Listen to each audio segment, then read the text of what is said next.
Hey, this is Pete Saronis with Dotson Bridges, and I'm with my friend and colleague, Samara Schulman.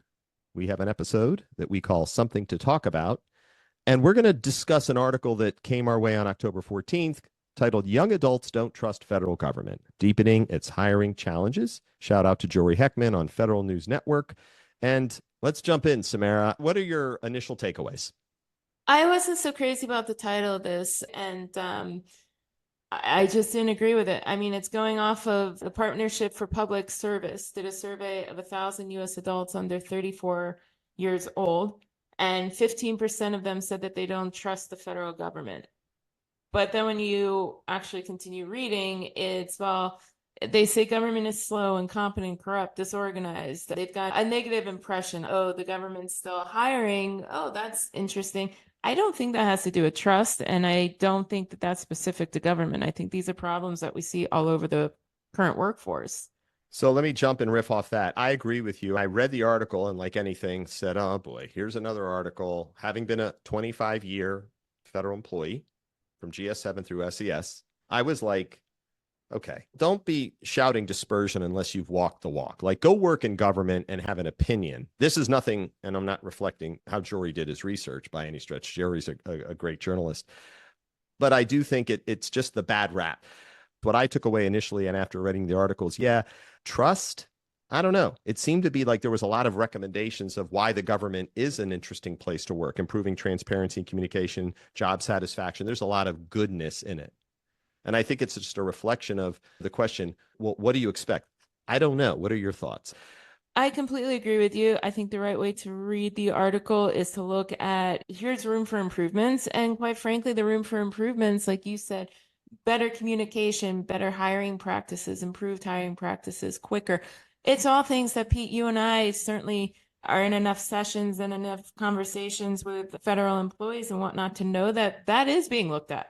Let me add one more thing is I think it's giving it a bad rap where we need to remember how humongous the federal government is. It's the number one employee in this country. I mean, any huge private industry place as well doesn't make snap decisions and hire somebody 2 days later. They as well have their own processes and procedures and interviews and multiple interviews and all of that. So let me pivot, if I may. No, to you. You're a company that is always looking for enhancing your skilled workforce, skill, Sure. retain, and recruit. So let me ask you back a couple of questions because I felt like the article made some subtle recommendations, if you will. Develop attractive job opportunities was one that I think, yes, the government does offer that. You can work at any agency and do something totally different as a CIO at Interior versus at the Department of Agriculture. Fostering a positive work culture. I know you express that as well. Leveraging technology and digital platforms for your staff. So to me, government may be slow, but it's a cool place to work. Do you find that when you're being particular about enhancing the on-point opportunity for others, what are some of the tips that you have or that you leverage to kind of track that talent? I mean, like you were saying, we bring in talent all the time on different contracts and we hire quickly. And some of those contracts do need reviews and we talk with our customer and hey, here are the skills that this person has and we're good to go and this and that. Do you agree? But it moves very quickly. So I think just looking at a government is slow, I don't think that that's necessarily correct. In terms of what we do with some of the recommendations here, communication, we follow up, we set expectations correctly. We do try to make attractive job postings, but you know what? We make accurate job postings, right?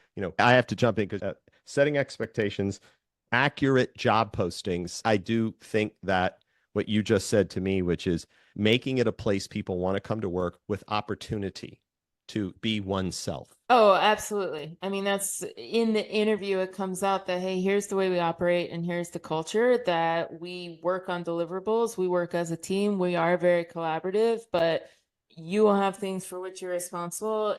Well, I'm gonna connect the dot. We had a recent conversation about decision fatigue and what you just said about bringing people in and having a one voice, but the shared experience will benefit the culture and make the experience working at a place like On Point that much more fun. So shout out to you and your leadership as always, Samara Schulman, president of On Point Consulting. Hey, listen, can't wait to talk again soon.